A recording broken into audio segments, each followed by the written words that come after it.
아까 오후에 낯선 전화번호로 전화가 왔어요. 받으니까 수성경찰서래요. 아들 교통카드 분실해서 그 어떤 어르신이 그걸 썼잖아요. 그게 신고 접수가 됐었는데 그분을 이제 잡았고 체크카드 그걸 가져가라고 오늘 퇴근할 때 가져가라. 그래서 지금 제가 오늘 집으로 안 가고 수성경찰서 2층 몇 호로 오라는데 가는 길입니다. 사실 그 수성경찰서는 옛날 얘기네요. 한 15년 전에 제가 자주 갔습니다. 그때 제가 대구 대동교회에서 분목사로 사역할 텐데 그때 이제 담임 목사님께서 수성경찰서 경목이셨어요. 경목. 그러니까 제가 학교 교목인 것처럼 경찰서에 어떤 지도하시는 목사님이 계시고 그래서 이제 경찰들 중에 신앙 있는 분들 신우의 예배도 이렇게 하기도 하고 했는데 중요한 것 중에 하나가 뭐냐니까 경찰서 안에 가면 유치장이라고 있습니다. 여러분 들어보셨습니까? 이게 유치장, 구치소, 교도소 다 다른 개념인데 유치장은 말 그대로 경찰에서 체포해가지고 이 사람이 구치소로 넘어가기 전에 경찰서 내부에서 사고를 친 사람이 대기하는 장소입니다.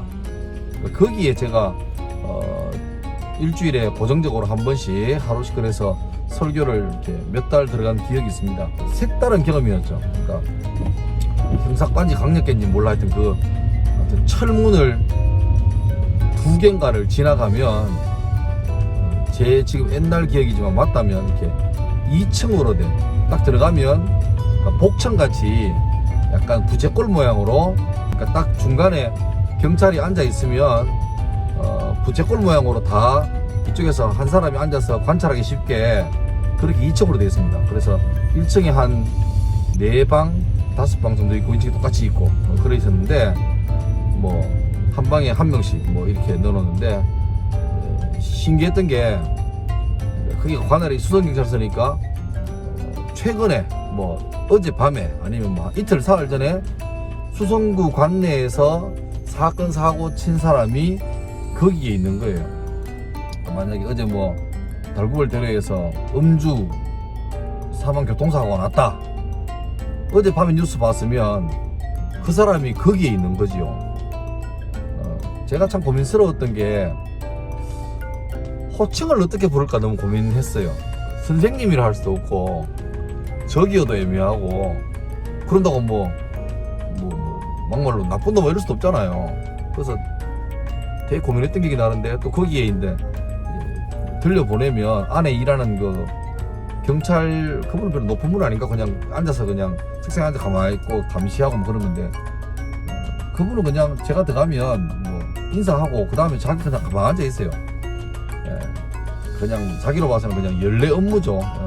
매주 무슨 요일 되면 목사님 와서 짧게 설교하고 가신다. 그런데 그랬던 처음에 들어갈 때 호칭을 어떻게 해야 되나 무지무지 고민했던 기억이 나고 막상 가서 해보니까 또 이제 몇 달 했으니까 하니까 익숙해지기도 하고 근데 재밌는 건 거기 분들이 매주 바뀌어요. 그러니까 거기는 대기를 오래 안 하고 한 3일인가 하여튼 그래 있으면 무조건 다 구치소로 넘어가기 때문에 거기서 간단한 어떤 조사만 하고 넘기기 때문에 갈 때마다 이제 새로운 멤버가 바뀌는 거죠. 하나 기억나는 거는 가면 이제 반응이 제각각이에요. 그러니까 강제도 아니고 자기는 그 안에 이제 방바닥에 있고 나는 밖에서 이제 설교하는 건데 나는 서서 있고 그분들은 그냥 앉아있든지 누워있든지 마음대로 해요. 그러니까 강제할 것도 아니고 그래서 이제 어떤 분들은 아예 무관심하게 등 돌리고 누워 자는 사람도 있고 근데 또 어떤 사람은 또 굉장히 간절하게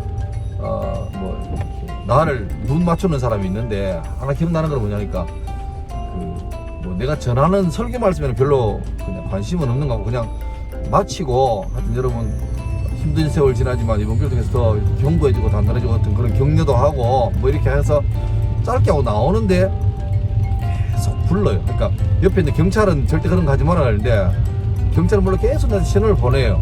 그래서 그냥 격려하는 차원에서 야 이거 힘내시라고 하니까 이제 전화번호를 알려주면서 꼭 전화 좀 해달라고. 안에 가면 그런 걸 못 하거든요. 아예 딱 그러니까 마치 그 신변교육 때처럼 외부와 다 단절되기 때문에 그게 자기가 뭐 어떤 사고를 쳐서 이렇게 왔는데 뭐 다양하죠. 교통사고도 있고 뭐 강력사고도 이렇게 다 했는데 하여튼 왔는데 밖에 세계랑 단절되니까 불안하고 무섭고 이런 게 많으니까 꼭 여기 전화 좀 해달라고 막 이렇게 하는데 나는 이거 겁도 나고 어떻게 하는지 모르고 뭐 이걸 해야 되나 말이야 하는데 다 마치고 나를 이제 밖으로 이렇게 안내하시는 경찰께서 그런 거 하면 안 된다고 전혀 신경 쓰지 말라고 그렇게 했던 그 기억이 납니다.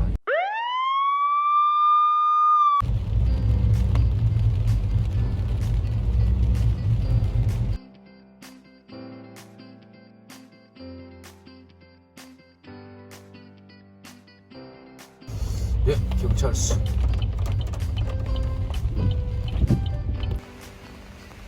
네, 도착했습니다.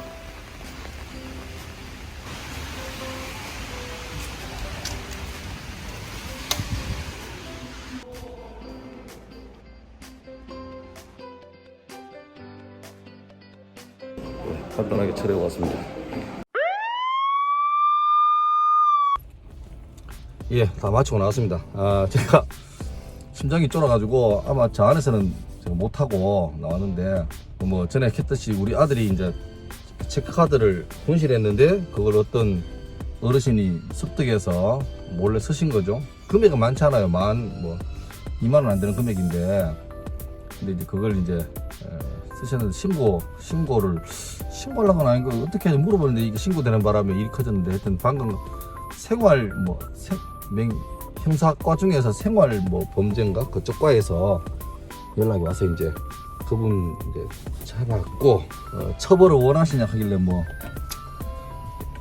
연세가 또 제가 그때 알기로는 60대 정도로 들었는데 70대래요. 예.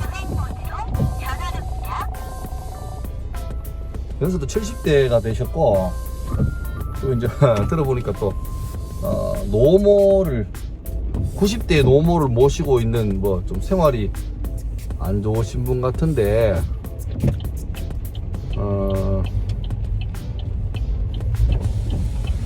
수고하세요. 그래서 이제 일단 근데 문제는 이 카드 관련 금융 관련은 조금 이게 벌이 중하다네요. 일반 것보다 이게 신용에 관한 문제라서 그래서 이제 금액도 많지 않아서 일단 제가 할 수 있는 그 불원 청원서인가 처벌을 원치 않습니다.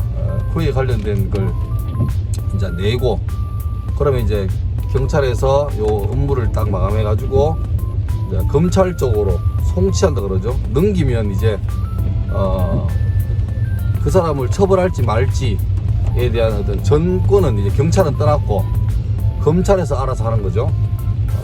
그렇게 된답니다. 그래서 일단 내가 처벌을 원치 않습니다라고 했기 때문에 뭐 큰 거는 됐는데 문제는 아까 말했지만 이게 금융 관련은 조금 세기 때문에 어떨지는 아직 잘 모르겠대요. 그리고 이제 일이 다 마무리되면 결과까지 나오면 이제 저희 집 주소지로 이제 쉽게 말하면 어떻게 했습니다라고 이렇게 최종 통보 이렇게 어떻게 됐다는 거 그거를 이제 집으로 보내준다네요.